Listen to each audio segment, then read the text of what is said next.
Sir Yedlapati Raghunath బాబు గారి దగ్గర పోదాం జ్యోతుల నెహ్రూ గారి కన్నా ముందు. ఎందుకంటే కేంద్రం నుంచి నిధులు తెచ్చేటువంటి బాధ్యత ఉన్నటువంటి స్థానంలో రఘునాథ్ బాబు గారు ఉన్నారు. ఎందుకంటే అప్పుడు ఆంధ్ర తెలంగాణ విభజన సందర్భంలో కూడా చాలా బలంగా వాయిస్ వినిపించిన వాళ్ళలో ఒకరు. కాబట్టి ఇవాళ రాష్ట్రం విడిపోయిన తర్వాత పోలవరం అనేటువంటిది ఒక ఇందాక అన్నట్టుగా ఒక తలమానికంగా ఆంధ్రప్రదేశ్కు ఉంది. అనేక ఒక రకం బహుళార్థక సార్థక ప్రాజెక్ట్ లాగా అన్ని అవసరాలని తీర్చగలిగేటువంటి పోలవరం ఎక్కడేసిన గొంగళ అక్కడే ఉందన్నారు. కొంత వర్క్ నడుస్తుంది.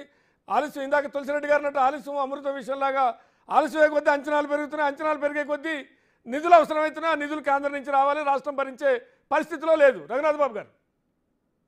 శ్రీనివాస్ గారు, మీకు తులసిరెడ్డి గారికి పుల్లారావు గారికి అందరికీ కూడా నమస్కారం. ఒకటి, ఇక్కడ పోలవరం విషయంలో తులసిరెడ్డి గారు చెప్పారు. ఒకటి, కన్స్ట్రక్షన్ లో వచ్చిన ఇబ్బందులు. రెండు, ఎస్టిమేట్స్ ఖర్చులు. నేను ఖర్చుల విషయం దానికి చెప్తాను, ఎందుకంటే డబ్బు కావాల్సింది అక్కడి నుంచి.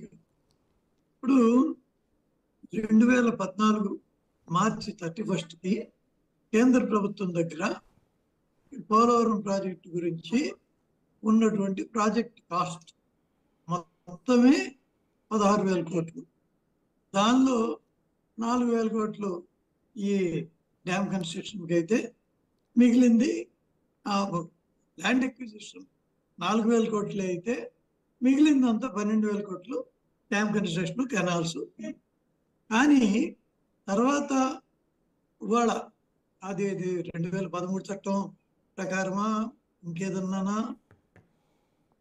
మొత్తంగా ఈ రోజుకి ఆ మధ్య 4-5 ఏళ్ల క్రితం వేసిన ఎస్టిమేట్ల ప్రకారమే చూస్తే 52,000 కోట్లు టోటల్ ప్రాజెక్టు.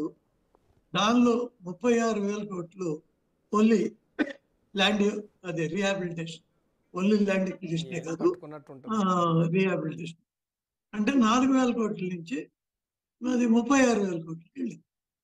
ఇప్పుడు పలు సందర్భాల్లో కూడా పార్లమెంట్లో క్వశ్చన్ అడిగినప్పుడు ఇది 2014 ఎస్టిమేట్ల ప్రకారం అని ఫైనాన్స్ మినిస్ట్రీ వాళ్ళు రిప్లై ఇచ్చారు.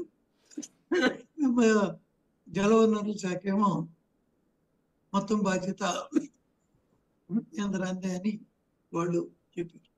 ఏదేమైనప్పటికీ సరే, ఇప్పుడు మన కొట్టుకుపోయిన కాపర్ డ్యామ్ దానికి ఎంత టైం పడుతుంది అది మళ్ళీ వద్దాం. ముందు అసలు ఈ 52,000 కోట్ల పోలవరం ప్రాజెక్టు అప్పుడు చేసుకున్న దానికన్నా 3 రెట్లు ఎక్కువైంది. కాబట్టి దీనికి ఎలాగా, ఇది నిధుల రాష్ట్ర ప్రభుత్వం వల్ల అయ్యే మాట కాదు. ఉన్న పథకాలకి డబ్బులు ఇస్తే అందరూ చాలా గొప్ప, కానీ ఇది అయ్యేది కాదు. ఇప్పుడు అందుకని కేంద్ర రాష్ట్ర ప్రభుత్వాలు కూర్చుని ఇది ఎలాగైనా సాల్వ్ చేసుకుని ఇక్కడ దాకా కట్టినాక 18,000 కోట్లు ఖర్చు పెట్టినాక